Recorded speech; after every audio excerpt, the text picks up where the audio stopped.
नमस्कार, हरियाणा न्यूज देख रहे हैं आप और मैं हूं आपके साथ हितेंद्र। आपका स्वागत है हमारे खास कार्यक्रम 24 का रण में। 24 का रण में हम बात करेंगे दिन भर की राजनीतिक उन खबरों की जिनमें बयानबाजी का दौर चला और एक दूसरे पर वार पलटवार किया गया। देखते रहिए हमारे खास कार्यक्रम 24 का रण।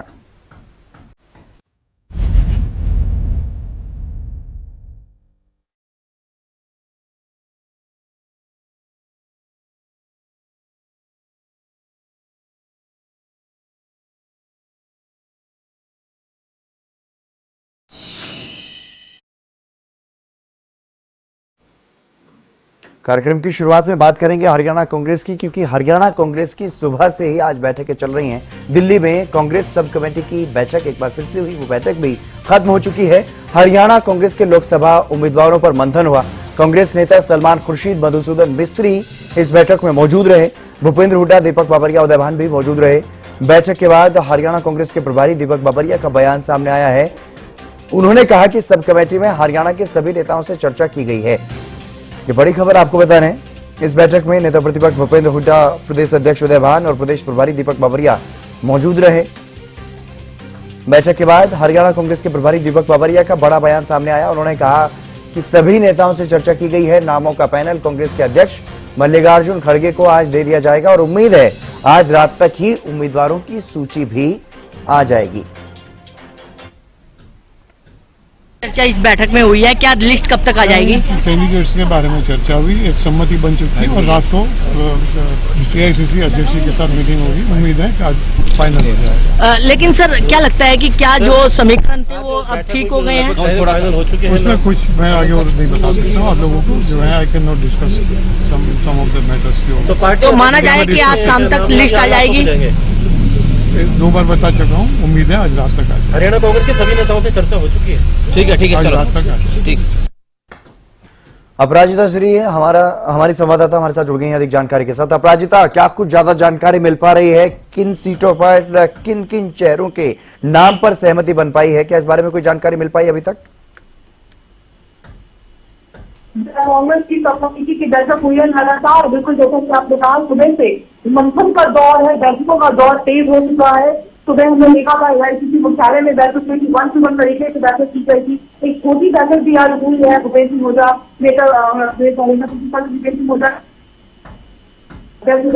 दीपक बाबरिया भी वहाँ मौजूद थे और अब एक और कमेटी की बैठक हुई है। तमाम नेता उस बैठक में मौजूद थे, मंथन किया गया है, डिस्कशन किए गए हैं और कहा जा रहा है कि आज रात मल्लिकार्जुन खड़गे बैठक मल्लिकार्जुन खड़गे जब देर रात दिल्ली आएंगे तो आज रात या कल सुबह तक रिपोर्ट सबमिट की जाएगी। और हम लगा सकते हैं कि बस एक रात और का इंतजार है। कल दिन शाम तक सूची हरियाणा कांग्रेस को लेकर इंतजार खत्म हो जाएगा। सभी 9 उम्मीदवारों के नाम एक साथ सामने आ जाएंगे। तो बस कह सकते हैं कि उसी समय का इंतजार बचा हुआ है। पूरे तरीके से डिस्कशन किए गए हैं, 1-to-1 तरीके से भी किया गया। हमें देखा था कि सुबह एआईसीसी मुख्यालय में बैठक की गई थी। सलमान खुर्शीद, मधुसूदन मिस्त्री मौजूद थे। उस बैठक में 1-to-1 तरीके से किया गया था, यानी कुमारी शैलजा से उनकी मुलाकात हुई, फिर दीपेंद्र हुड्डा से उनकी मुलाकात हुई थी, किरण चौधरी और स्मृति चौधरी भी उस बैठक में मौजूद थी। इस तरीके से बैठक हुई है। इसके बाद से भूपेंद्र हुड्डा के द्वारा एक बैठक की गई है जिसमें अध्यक्ष उदयभान मौजूद थे, साथ ही दीपक बाबरिया मौजूद थे। वहां पर भी डिस्कशन किए गए और फाइनली आज 5:30 बजे करीब एक सब कमेटी की बैठक हुई है। तमाम 3 कमेटी के मेंबर्स उस बैठक में मौजूद थे। रणदीप सुरजेवाला मौजूद थे, साथ ही मधुसूदन मिस्त्री और सलमान खुर्शीद भी उस बैठक में मौजूद थे। हालांकि कुमारी शैलजा शाम वाली बैठक में मौजूद नहीं रही। कहा जा रहा है कि एक रिपोर्ट तैयार की गई है, फाइनल सहमति बनती हुई नजर आ रही है। उस रिपोर्ट को मल्लिकार्जुन खड़गे के सामने पेश किया जाएगा आज देर रात तक या फिर कल सुबह। तो उम्मीद लगा सकते हैं कि कल देर शाम तक हरियाणा को लेकर सभी 9 उम्मीदवारों के इंतजार खत्म होते हुए नजर आएंगे। चलिए, आप नजर बनाए रखिएगा अपराजिता। फिलहाल के बहुत शुक्रिया आपका तमाम जानकारी देने के लिए। तो बैठक के बाद हरियाणा कांग्रेस प्रभारी दीपक बाबरिया का ये बड़ा बयान सामने आया है। आज रात तक ही कांग्रेस की सूची जो है वो जारी की जा सकती है।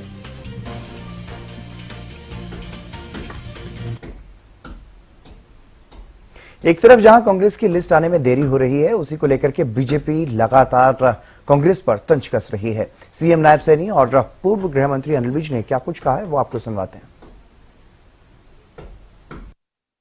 देखिए, कांग्रेस डर रही है। कांग्रेस के अंदर डर है।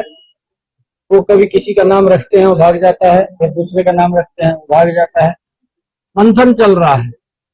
और क्योंकि कांग्रेस ने पिछले 55-50 सालों के अंदर लोगों का शोषण किया है। लोग भूलते नहीं है बात। गरीबी हटाओ का नारा देते थे, गरीबी का ही शोषण करते थे, गरीब को और गरीब कर देते थे।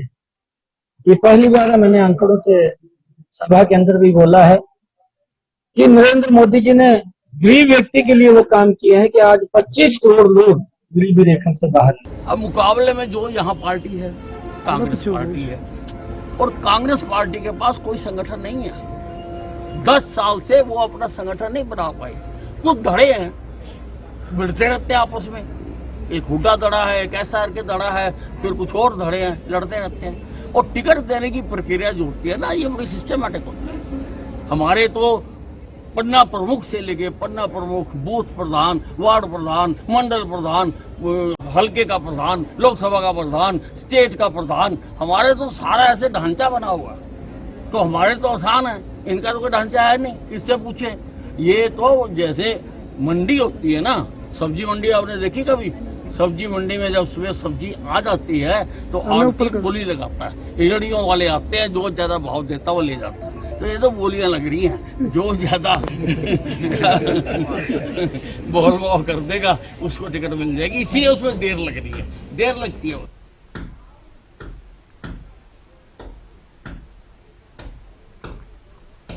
कैबिनेट मंत्री कंवरपाल गुर्जर ने भी प्रत्याशियों की लिस्ट में हो रही देरी को लेकर के कांग्रेस पर निशाना साधा है। कांग्रेस में हताशा का दौर चल रहा। कोई भी जो बड़ा लीडर है उनका चुनाव लड़ना नहीं चाह। जो पार्टी है उसका प्रयास है कि वो चुनाव लड़े, लेकिन जितने भी बड़े लीडर हैं वो चाहते हैं किसी और को चुनाव लड़े। और ऐसा ही यहाँ भी बड़ा सीट में भी इसी प्रकार का है। तो मैं समझता हूँ कि काफी हताशा का दौर। हरियाणा के मुख्यमंत्री नायब सिंह सैनी ने बेरी हलके से आए 44 गांव के सरपंचों से मुलाकात की और इस मौके पर सरपंचों की कुछ समस्याएं थी, उन्हें सुना गया। इस दौरान सीएम सैनी ने आम आदमी पार्टी पर भी तंज कसा।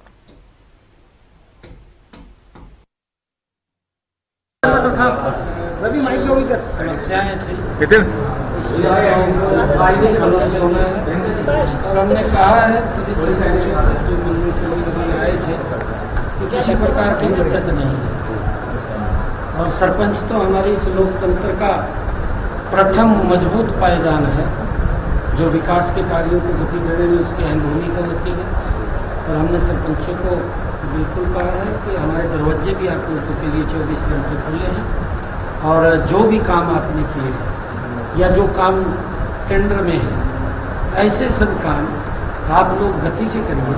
अगर कहीं कोई दिक्कत समस्या आती है, सरपंचों को मैंने ये भी कहा है कि आप डायरेक्ट आकर के मेरे को मिलिए। जो भ्रष्टाचार के अंदर ये लिप्त है, और भ्रष्टाचार के अंदर कुछ तो इनके जेल में पड़े हैं, कुछ जेल से बेल पे आए हैं, कुछ अंदर जाने वाले हैं। ये ना तो शहीद भगत सिंह जिन्होंने देश के लिए कुर्बानी दी है, और ये राम राज्य की बात करते हैं। राम राज्य तो राम राज्य है। तो वहीं हरियाणा में लोकसभा चुनाव को लेकर इनेलो की तरफ से भी अपनी पहली सूची जारी की गई है। इस सूची में 3 उम्मीदवारों के नामों की घोषणा की गई है।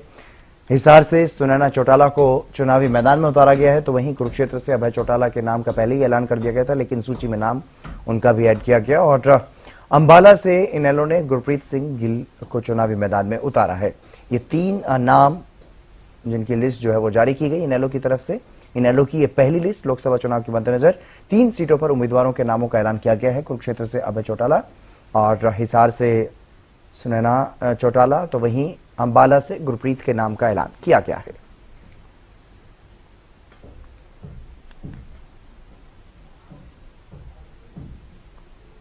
और लोकसभा चुनाव से पहले जेजेपी में भगदड़ लगातार जारी है। इसी बीच पार्टी को एक और झटका लगा है। 2019 में हांसी विधानसभा से जेजेपी की टिकट पर चुनाव लड़ चुके राहुल मक्कड़ ने पार्टी से इस्तीफा दे दिया है। आपको बता दें, लोकसभा चुनाव से पहले कई नेता जेजेपी को अलविदा कह चुके हैं, जिनमें पार्टी के प्रदेश अध्यक्ष रहे निशांत सिंह समेत कई नेता ऐसे हैं जो पार्टी को हाल फिलहाल में ही अलविदा कह चुके हैं।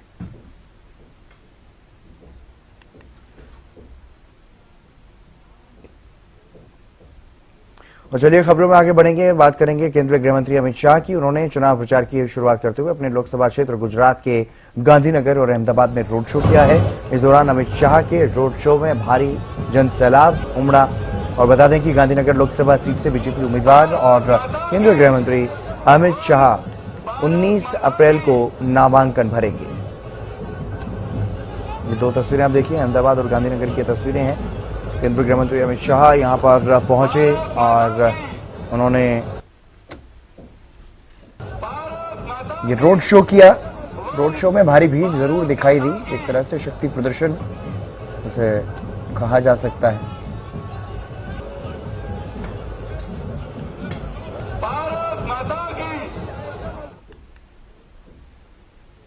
वहीं केंद्रीय रक्षा मंत्री राजनाथ सिंह ने कांग्रेस नेता राहुल गांधी पर तंज कसते हुए कहा कि कांग्रेस पार्टी का राहुल यान न लॉन्च हो पाया और न ही लैंड।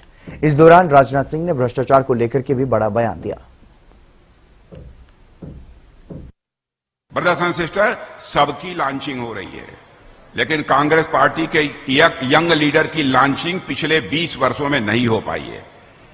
कांग्रेस पार्टी का राहुल यान न तो लॉन्च हो पा रहा है और न तो कहीं लैंड कर पा रहा है।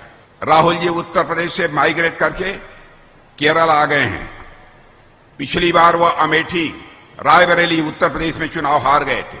मेरे बहनों भाइयों, इस बार अमेठी से लड़ने की वह हिम्मत नहीं कर पा रहे हैं, लेकिन इस बार वायनाड की जनता ने भी, मुझे जो खबर मिली है, मन बना लिया है कि इस बार हम राहुल जी को अपना मेंबर ऑफ पार्लियामेंट नहीं बनाएंगे। और आपने देखा कि एलडीएफ ने भी उनके खिलाफ अपना कैंडिडेट उसी कॉन्स्टिट्यूएंसी में फील्ड कर दिया। राजीव गांधी ने एक बार कहा था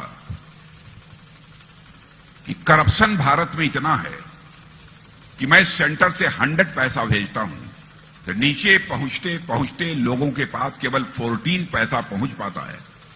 86 पैसा यह करप्शन की भेंट चढ़ जाता है। यह उन्होंने अपनी मजबूरी व्यक्त की थी, लाचारी व्यक्त की थी, लेकिन इसका कोई समाधान, इसकी कोई रेमेडी वह नहीं दे पाए। इस चैलेंज को इंडिपेंडेंट इंडिया में किसी प्राइम मिनिस्टर ने स्वीकार किया है तो हमारे प्राइम मिनिस्टर मोदी जी ने स्वीकार किया। और आपने देखा होगा कि जनधन, आधार और मोबाइल की एक ऐसी ट्रिनिटी उन्होंने तैयार कर दी कि आज दिल्ली के बैंक से यदि 100 पैसा चलता है तो 100 का 100 पैसा आपकी पॉकेट में होता है। एक पैसा भी करप्शन को नहीं चलने पाता। वहीं बीजेपी के राष्ट्रीय अध्यक्ष जेपी नड्डा असम के दौरे पर रहे। चुनावी जनसभा को संबोधित करते हुए उन्होंने भ्रष्टाचार को लेकर कांग्रेस पर जमकर निशाना साधा। जेपी नड्डा ने कहा कि कांग्रेस के शासनकाल में सिर्फ घोटाले हुए। मैं आपको बताना चाहता हूं, आप बताइए, कांग्रेस ने पनडुब्बी घोटाला किया था कि नहीं किया था? पनडुब्बी घोटाला किया था कि नहीं किया था? कोयला घोटाला किया था कि नहीं किया था? चीनी घोटाला किया था कि नहीं किया था? ऑगस्टा वेस्टलैंड का घोटाला किया था कि नहीं किया था? कौन सा घोटाला इन्होंने छोड़ा?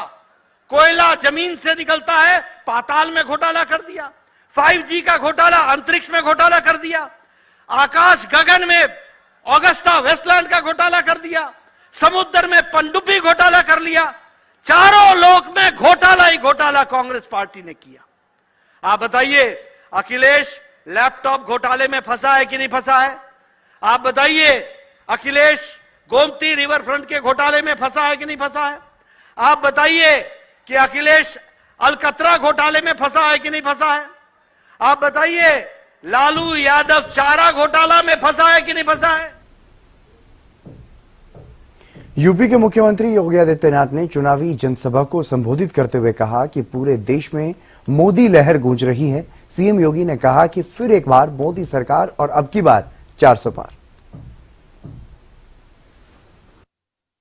बहनों और भाइयों, पहले चरण का चुनाव कब संपन्न होगा और दूसरे चरण में गाजियाबाद में आपको लोकसभा के लिए अपने प्रत्याशी को चुन करके भेजना है।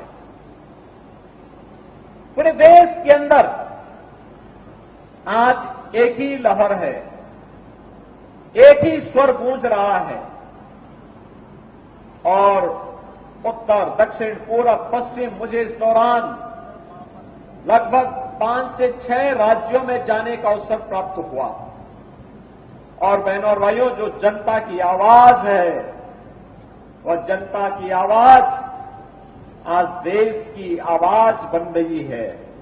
और वह आवाज है कि फिर एक बार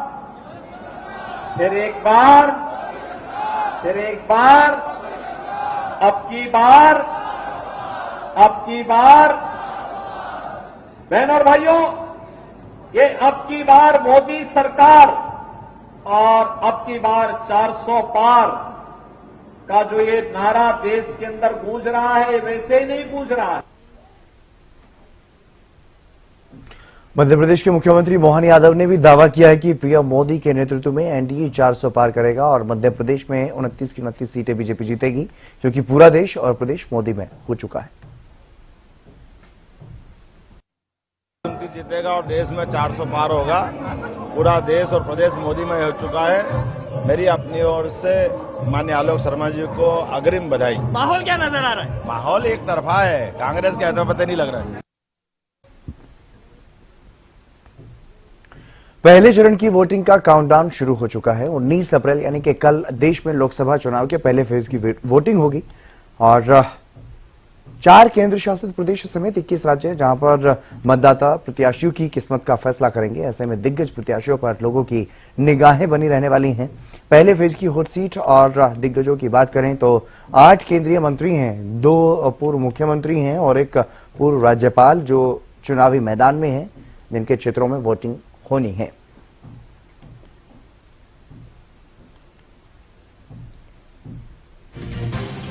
तो चुनावी तैयारियां लगातार जारी हैं। अलग अलग जगहों पर इसी तरह की तैयारियां चुनाव आयोग की तरफ से की गई हैं।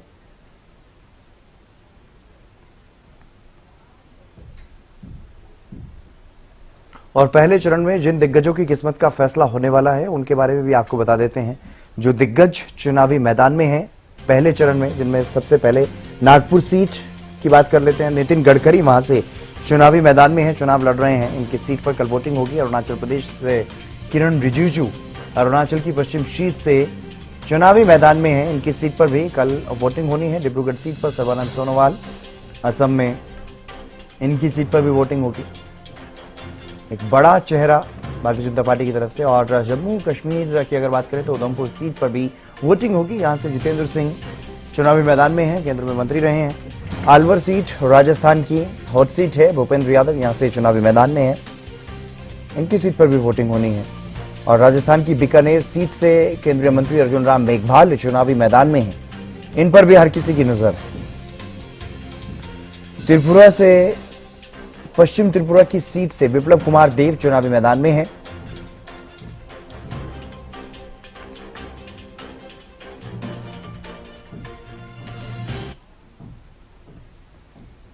और राजस्थान में लोकसभा चुनाव के पहले चरण के लिए कल मतदान होना है। वहीं इस चुनाव के चलते हरियाणा राजस्थान बॉर्डर पर सुरक्षा के कड़े इंतजाम किए गए हैं। आने जाने वालों वाहनों की चेकिंग यहां पर की जा रही है।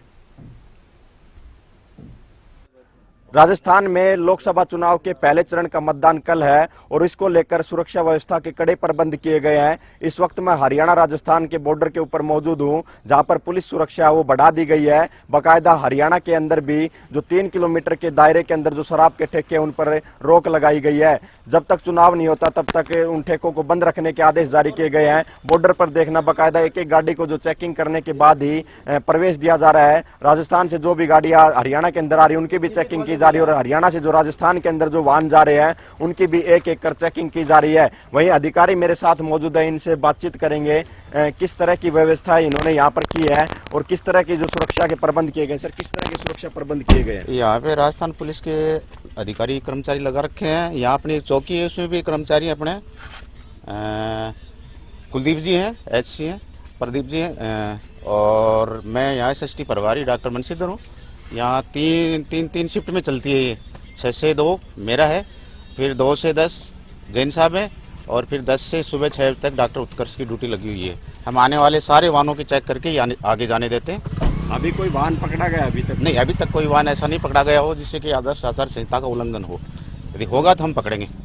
ठेकों को भी बंद किया गया है आसपास? बिल्कुल, ठेकों को भी बंद किया गया आसपास के इलाकों को। बिल्कुल सुरक्षा के यहाँ पर कड़े जो प्रबंध है वो पर किए गए हैं और बाकायदा हर वाहन की चेकिंग की जा रही है। अक्षय यादव, हरियाणा न्यूज, महेंद्रगढ़।